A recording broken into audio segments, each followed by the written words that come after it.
It's so wonderful to be here in Columbus, Ohio, to be part of the worshiping community at Menlo Park, and to be physically and tangibly be present with you today, to look into your faces, to see your eyes and your smiles, and to hear you sing and to hear you breathe, and the children to cry out back there. I think they're gone now, but it's exciting to hear those things, to actually to smell you, your perfume or your cologne or maybe your coffee breath or whatever it is, to shake your hand and to hug you, because those are part of all being human beings, to be created by the God of the universe, to be family. And in anticipation of this moment, I've been thinking a lot about today, and I've been thinking a lot about you, and trying to imagine, what kind of community this is. I have been here on occasion, actually, for GA meetings, Ohio GA meetings, but I don't think I've ever been part of the worship being community here. So I've been trying to imagine and anticipate what this moment would be like. But now you're here. I'm here. You have presence. You have physical being. You have names. You have stories. You have struggles. You have things you're looking forward to in the future. You have paint on the outside of your building. I didn't even know you were painting the building. There are parts of you now that I don't have to imagine anymore. Why? Because we are here in this moment for each other. Now, I realize you don't know little about me except what has been told to you. And I don't know how much has been told. Don't believe half of it, okay? But typically, when a speaker comes, you tell those parts of them that are connected somehow to you. And so you've probably been told, I'm a pastor, or I've been a pastor many years. I've been a missionary with the Church of God. I have the Church of God connection. Those are all parts that connect us. And I'm also related somehow to this ministry called Heart to Honduras, which you all are related to as well. But there are many, many other parts of me that you will likely never hear about, nor will you want to. And that's okay. But one of those things is that I love languages. And I love words. I love exploring the origins of words. I love the meaning of them. I love the use of them. I even find interesting the misuse of words. Some might call me a word nerd. So when Pastor Mark wrote back to me in March and he planted the seed of this message, I was really curious about his use of the word therefore from the Great Commission. You remember, that's a passage on which this is all based. Therefore, go and make disciples of all nations, baptizing them in the name of the Father and of the Son and of the Holy Spirit, and teaching them to obey everything I have commanded you. And surely I am with you always to the very end of the ages. There it is, that word, therefore. And so I was curious about it, coming from the Great Commission, and how he had extrapolated the theme for this series, Herefore. Did you notice I used the word extrapolated? Who uses that word, right? I told you, I was a word nerd, okay? How he extrapolated from that word. In other words, he took from that word, therefore, and he found two other words, herefore. Now, therefore, let's be honest. How many times have you used the word therefore lately? No, it's not one of those words we use very often. And yet its actual literal meaning, we would call it a transition word. It's a word between two other concepts or ideas, kind of like because, okay? And actually, because is probably what we use instead of therefore today.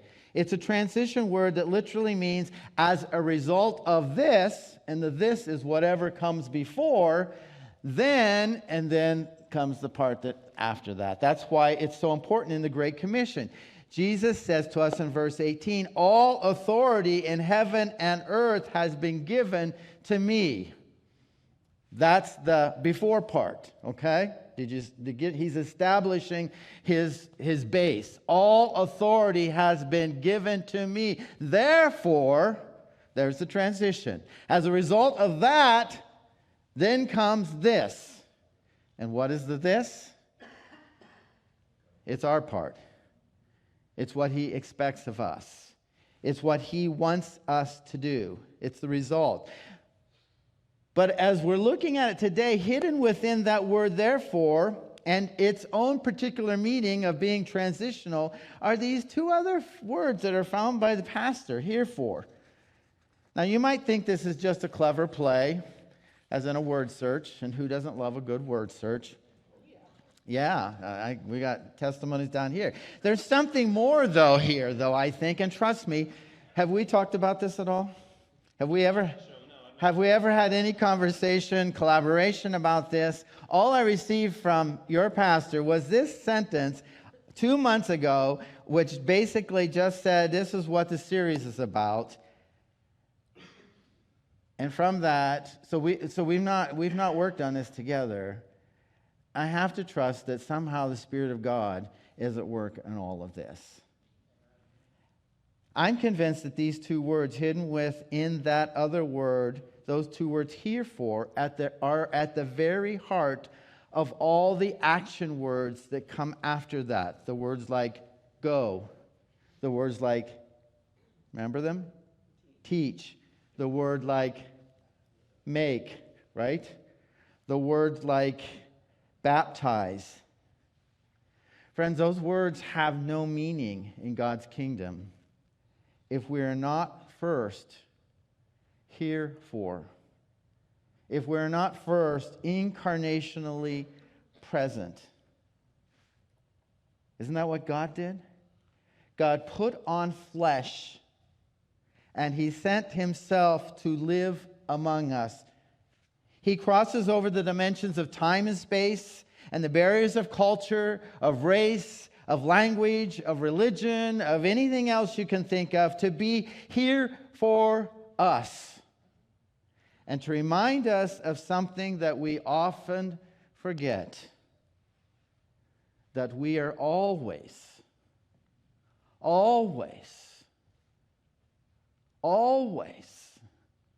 and ever loved by God. That was his authority. That was the before part of the Great Commission. The authority of God is that he is here for us through Jesus Christ. And based on that, that is what he commissions us to go into the world. Based on that authority, we can go with authority into the world. We must be here for, we must be present to, we must be incarnational to those around us if we're going to participate in the mission of God. The Great Commission starts there. And then how many times are we really anxious to jump to the action words, to the verbs? We want to go. We want to teach. We want to make. We want to baptize. Friends, if we can't first be here for others, then how do we carry out those subsequent actions?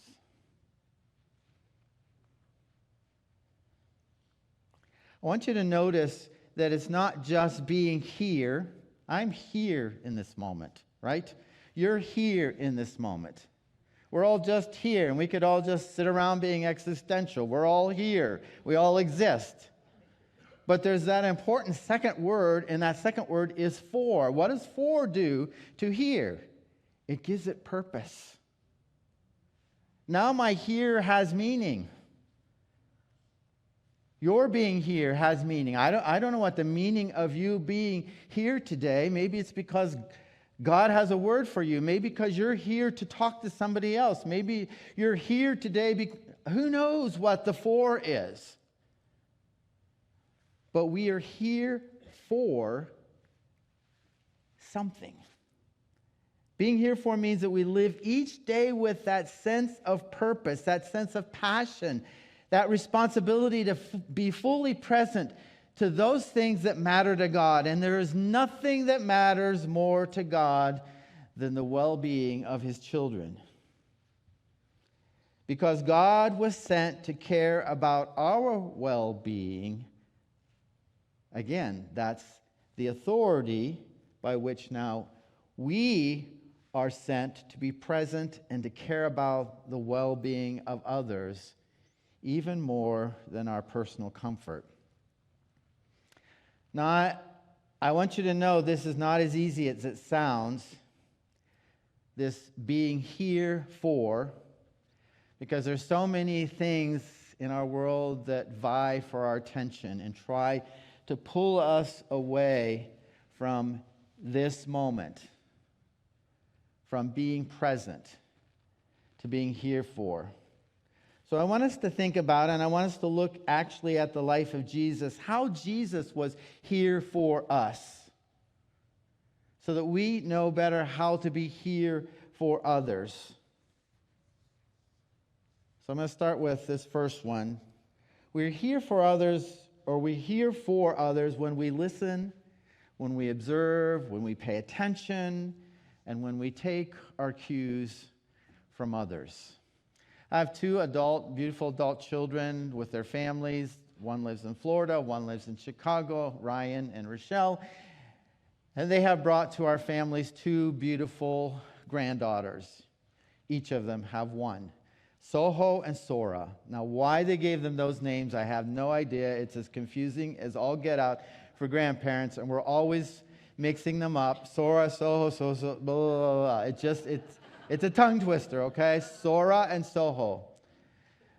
But Sora, she's the youngest. She's our 8-year-old, and Sora is an only child. Both of them are only children, but she's this imaginative, extremely bright, intelligent. She knows everything about everything, and she'll let you know that she does.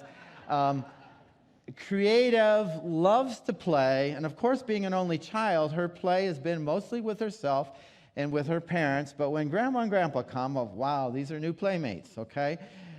And Grandma and Grandpa don't always know how to play like an 8-year-old child again. So it's a little bit of a challenge, but she loves pulling you into her playtime and her creativity, and she wants you to be part of it. And one of the things about Sora is that the beautiful part of who she is that, she has some challenges in who she is. And when she tells you something, sometimes she might repeat it over and over and over and over and over and over and over again just to get the story out.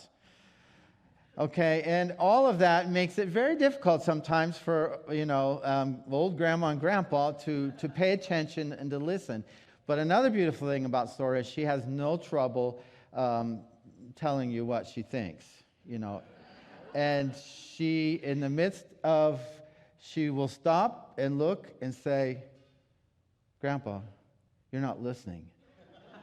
You're not paying attention to me. And she's right. I mean, I'm on my phone, I'm looking at something else, I've checked out, like 3 iterations ago of this same story, and I'm not there. And she says, Grandpa, you're not paying attention. And I'll say, I'm sorry, Sora. And I won't ask for her to tell me again. I'll just say, yes, pick up where you left off and let's keep going, okay? That's part of being here for her. She wants me to be here for her, and I get that. I mean, how many of us have been in similar situations when we've been with somebody and they're not here for us in that moment? Husbands and wives, children, parents and children, all of us. There are so many things vying for our attention today that it's very, very difficult for us to listen, to observe, to pay attention, to take our cues from others. One of my favorite stories about Jesus, he was in the process of calling his disciples, and he had just called Philip. And Philip says, Jesus, I have this friend. I want you to consider him being a disciple. His name was Nathanael. And Jesus said to Philip, as he approached Nathanael, without even having met him yet, he says, this is John 1:47, here is a true Israelite in whom there is nothing false.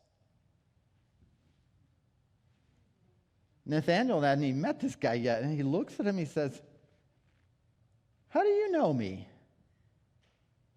Now, we could all suppose that Jesus was using his divine supernatural gifts and that he knows about all of us and everything and stuff like that. I don't think that's the case. I think Jesus is expressing his humanity right now. He's listening. He's observing. He's taking his cues. And he says to Nathanael, I saw you under a fig tree before Philip began even telling me about you. What was he saying? He was saying, Nathanael, I've seen you. I've observed you. I'm paying attention to you. I saw you over there sitting under that fig tree. Friends, when we're here for others, we see them before they even realize that they are seen. That does not take a divine gift.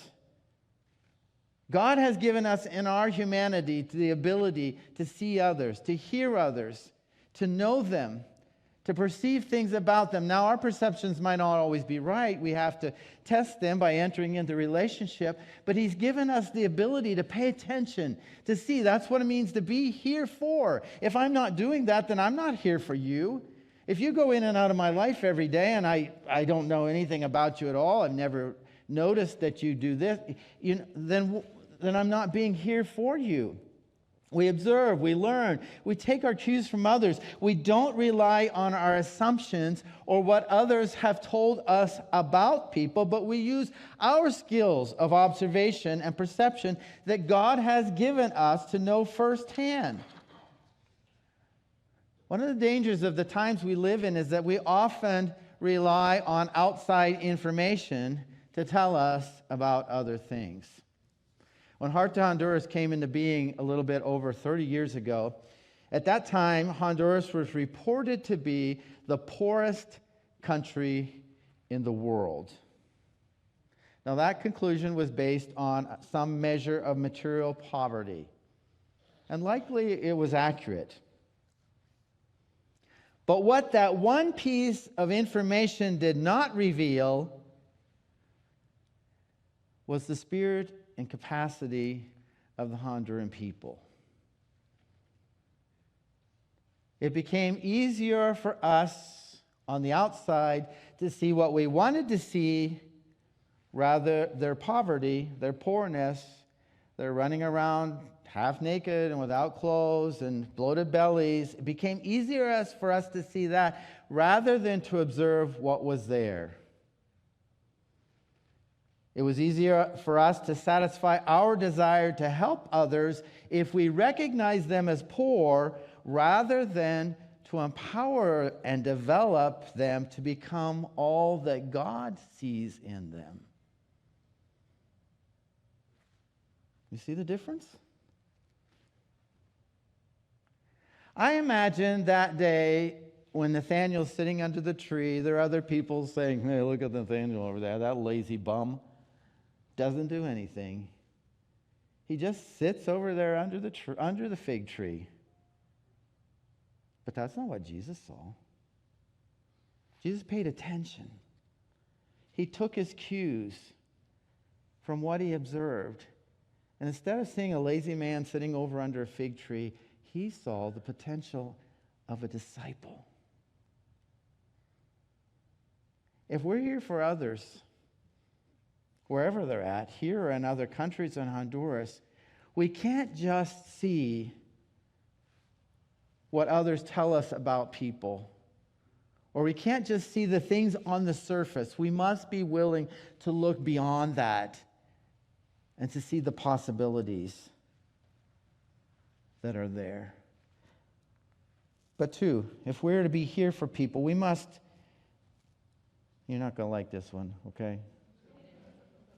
We must be willing to enter into the messiness of others' lives and resist the temptation to clean them up and fix them. John's Gospel recalls a moment, you'll be familiar with the story, when Jesus was there for a woman who everyone else refused to see. Her life was a mess. Her lifestyle was deemed unacceptable, so she gathered water during the hottest moment of the day just so that she wouldn't have to be in the presence of others who basically considered her a persona non gratis. But that didn't stop Jesus from being there for her. He knew why she was there. He knew how sordid and messy her life was. He knew that no one else talked to her, but he did. He asked questions. He led her to express what she knew and what she thought. He led her to confess who she was. Can you imagine that? That within just a short amount of time, this lady is spilling her life out to this person. Why would you do that if you felt threatened or insecure? Because Jesus saw her. He was there for her. And that felt safe and that felt wonderful. And she felt, I can tell this guy who I am. When we're here for others, we cross over into their story, the world as they know it. And sometimes it can be pretty unsettling and it can be bumpy. It's as if two worlds are colliding.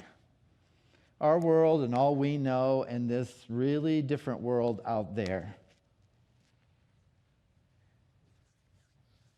And we're tempted to want to somehow resolve it or make their world into our world, but that's not always the way it happens.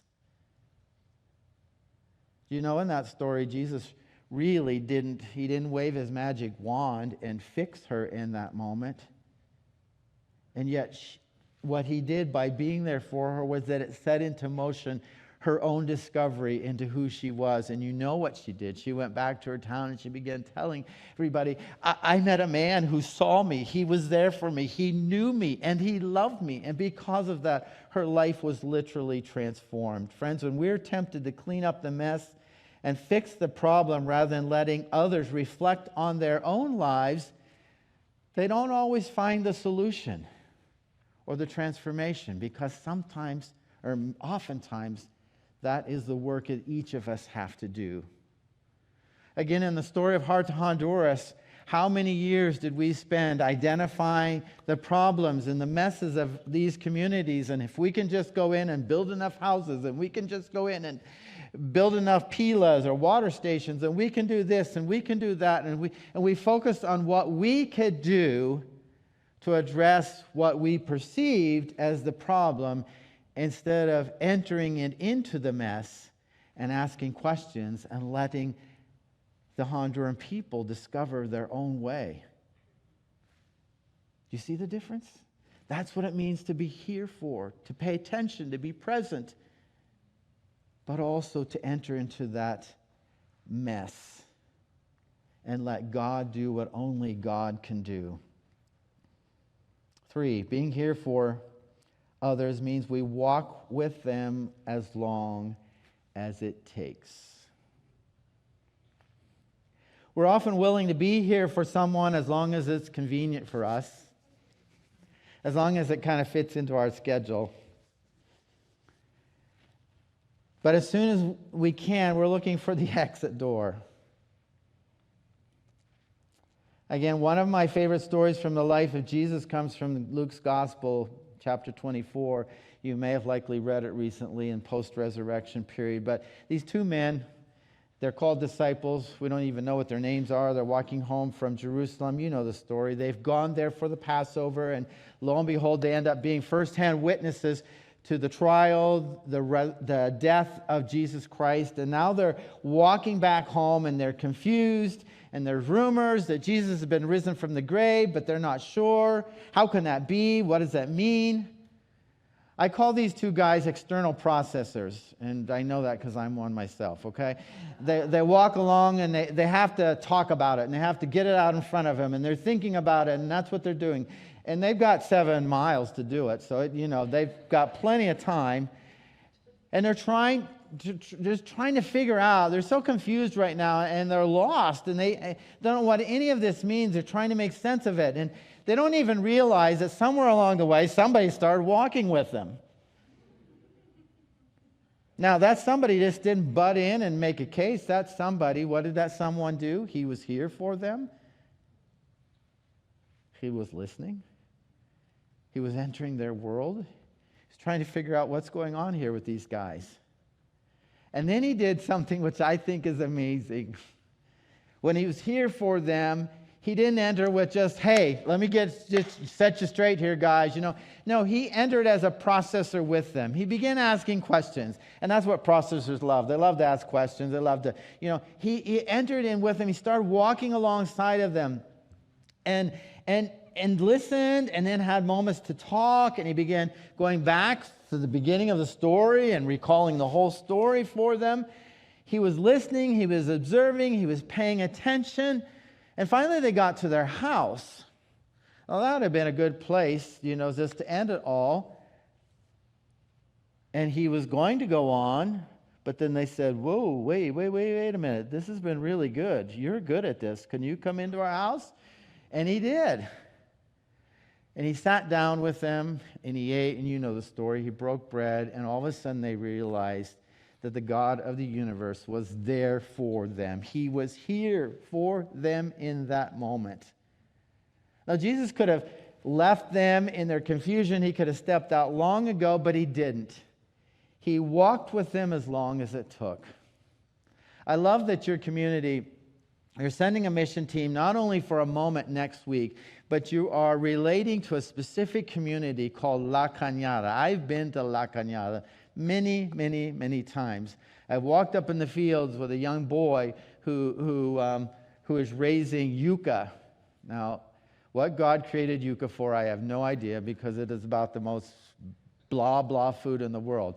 But okay, but maybe, so I'm sorry to all you yucca lovers out there, okay? But it's you have to season it really hard. And I've sat with the women leaders of this community, and I've prayed with them, and I love it that you are going to relate to this community, because you're not only going to be here for them next week, but you're going to be here for them and walk with them as long as it takes, as long as God calls you to be in relationship, because that's what being here for means. And fourthly, we are here for each other as we share our greatest gifts with others, which ironically are not born of our abilities and strengths, but of our weaknesses and vulnerability. You do know it wasn't Jesus' power as Son of God that saved us.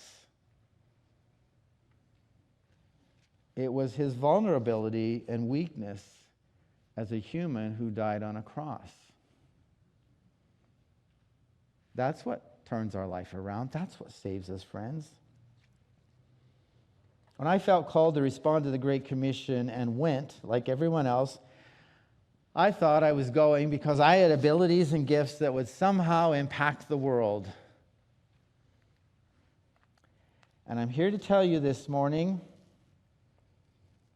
that it was never anything I could do to impact the world. It was always about the power of God at work through me. And most of the time, that power was demonstrated when I was at my lowest or weakest moment. Team going out this week, remember that. You'll take a lot of wonderful things about who you are and what you can do and your skills and gifts to the world. But don't underestimate what God will do through your vulnerability and weakness. We all want to go out on mission taking our gifts and abilities. We have something that we want to offer to God and to others. When we go, or when we're here for others,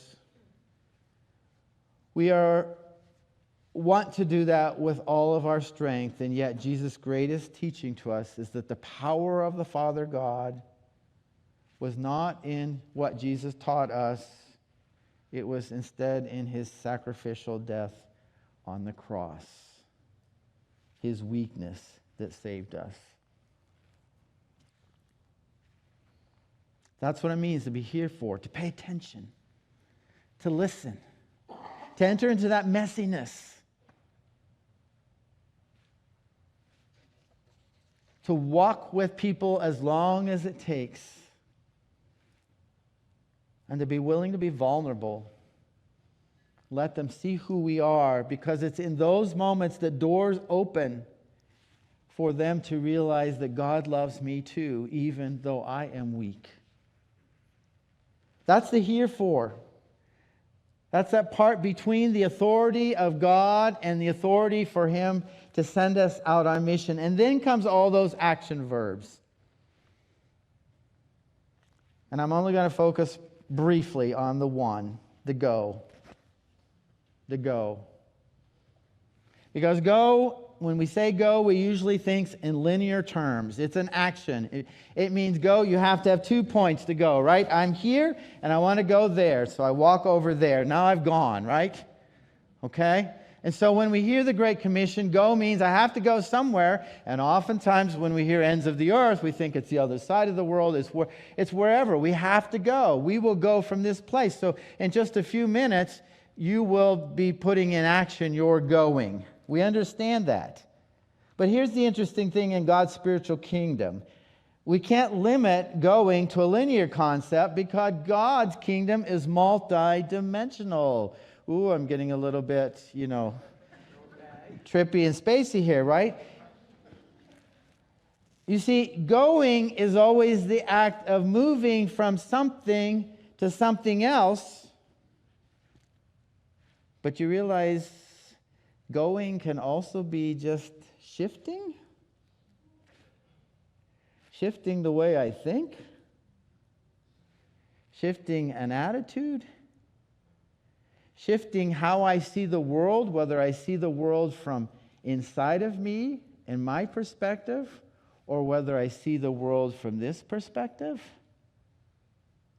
There are lots of ways to go, my friend, without traveling thousands of miles away. And I know all the people going to Honduras are saying, why didn't I know that last week before I spent all this money to go? No, going also involves that as well. But I want all of us to know that within that word going, it does not necessarily have to mean traveling. I want to conclude a little bit with my story because this is an important point for me. I've always loved going.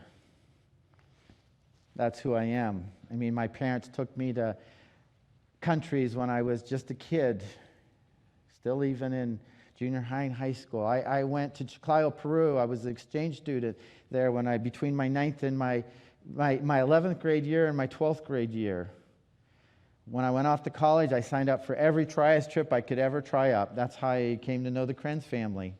Traveled through Germany and other places. And I didn't know you then, but I know I know parts of your family. Which finally led to leading my family off to Buenos Aires, Argentina. Whether they were excited about it or not, I'm not sure. My kids were pretty small, so they didn't know any better. But my wife was not really excited about it at the time. And we were commissioned in the Big Dome. Some of you might remember the Big Dome in Anderson, Indiana.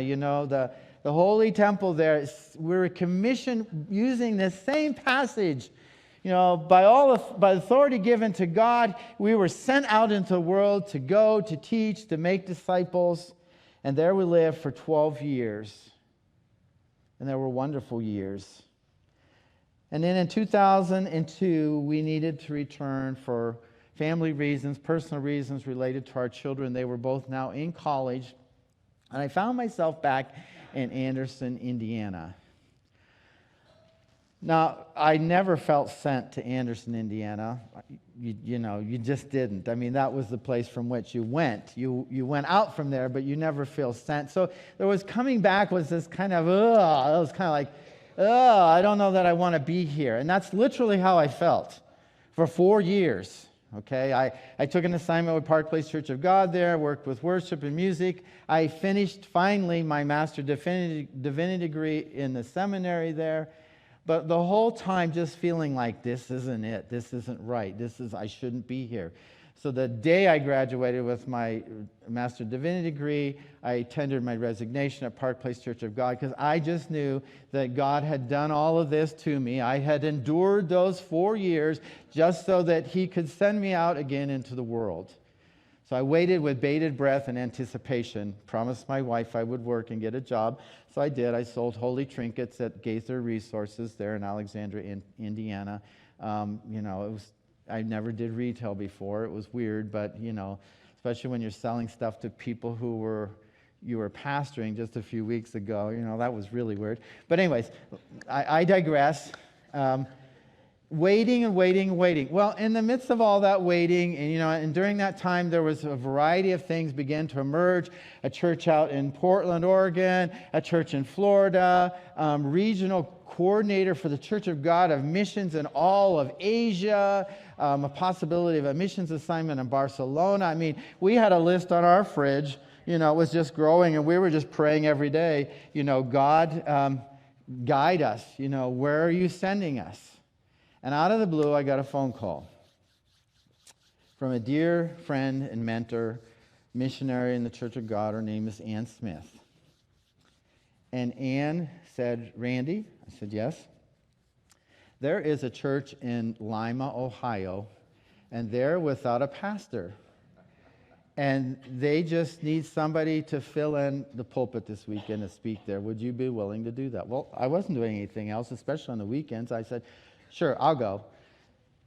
So I drove over, preached a sermon to Lima, Ohio that night, met the people, drove home, and got a phone call the next day and they said, we think we're going to be searching for a pastor for a while. Would you consider entering him here at this church?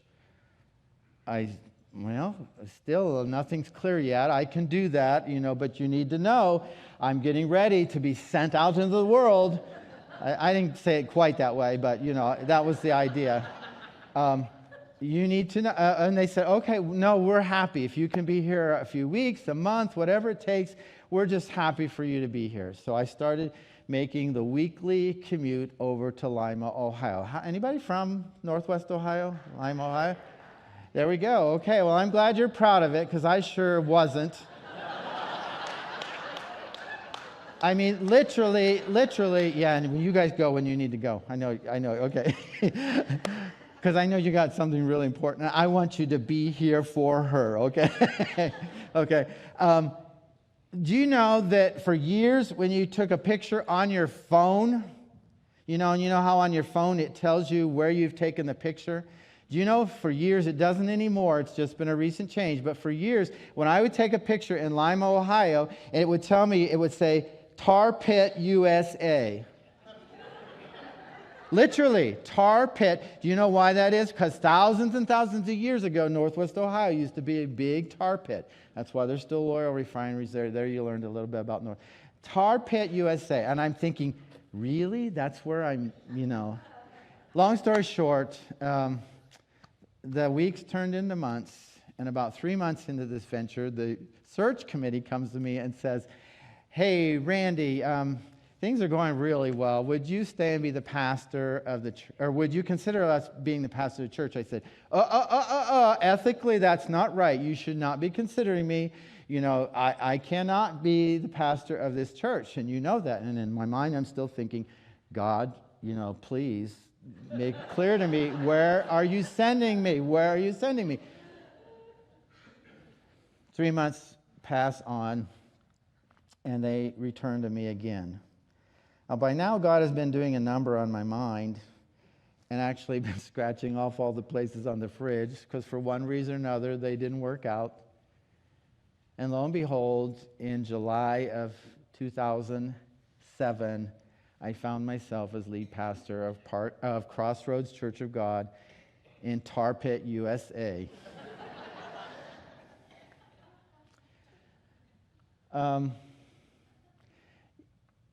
It felt like the ends of the earth. But I was there. And I love that people, and I love the process by which they moved from being a church that to that point had been fairly internally focused on them and everything they did, and all of a sudden over the years of being there, began to look beyond themselves, and there was a shift that took place. They went, even though they didn't physically, all of them physically go, they went because they shifted from seeing the world not only from their viewpoint, but from another's viewpoint as well. And then at the end of that time period, about 7 years passed, I just felt, God, it was time. Are you preparing me? I think it's time to go again. Okay, so I'm ready. So I resigned from the church. I knew God would bring somebody, and he did. A wonderful man, Brian Robertson, came from California to be pastor of the church. But I didn't know where. And then all of a sudden, somebody calls me, another missionary friends, and said, hey, Heart to Honduras is looking for a new leader. And I said, wow, that's great. I'm ready. We'll go to Honduras. Oh, no, you don't understand. They don't want you in Honduras. They want you here in Ohio. And I said, really? So I entered into it, and I became involved with this ministry, which has been transformative in my life. I can tell you that. But it's meant I've ended up living in Lima, Ohio, still to this day, thinking that finally when my wife retired, she's a school teacher, 2 years ago, that finally we would go somewhere else. 2 years later, we're still in Lima, Ohio. But here's the amazing thing. This only happened recently. Last November, a young pastor friend who was going to restart an inner city church, a Nazarene church, he said, Randy, would you come? Would you mentor me through this process? But would you and Rhonda also lead an Hispanic Bible study twice a month in the evening? I said, sure, I'm glad. He said, I want to do it, but I don't know the language yet. Would you come and do it? And I said, yeah, we'd be glad to do it. And in my mind, I'm thinking, I don't even know any Hispanic people in Lima, Ohio. This probably isn't going to go very far. But we met in November, and lo and behold, a dozen people showed up. I thought, well, this is interesting. This is great. You know, we had a great time. We have a meal, and we share, and these people come from several different countries and different backgrounds. I have Pentecostals, and I have some Catholic people, but they're all there, and we all center on the Word of God. A couple of weeks ago, we've been meeting consistently since then. We have pretty much over about 36 people, and every week new people keep arriving, and my mind is just blown away. And about a month ago, a Honduran couple showed up. And I began talking to them, and lo and behold, they're from one of the villages or cities that we're working in. They've been here for 2 years.